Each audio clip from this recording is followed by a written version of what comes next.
এখানে তুমি বড় বড় লাগেজ মানে ট্রলি এইগুলোই রাখতে পারো, বা বড় লাগেজ যেগুলো হয়, ছোটোখাটো ব্যাগ তুমি চাইলে বেডের উপর রাখতে পারো। আর এরকম দু সাইডে সুন্দর সুন্দর করে সাজানো কিন্তু বেড আছে, এখানে তুমি চাইলে দিনের ভাত ঘুমটাও দিতে পারো আরামসে। তাছাড়া এখান থেকে বসেও কিন্তু ভিউটা হেভি আসে।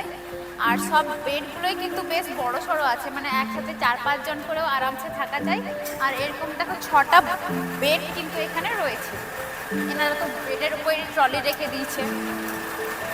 এছাড়াও এখানে এই সাইডে একটা ছোট মতো বেড রয়েছে, এই সাইডেও একটা ছোট মতো বেড রয়েছে। আর এখানে তুমি বসতেও পারো, একদম কমফোর্টেবল দুটো সোফা দিয়ে দিয়েছে, মানে সোফা চেয়ার দিয়ে দিয়েছে।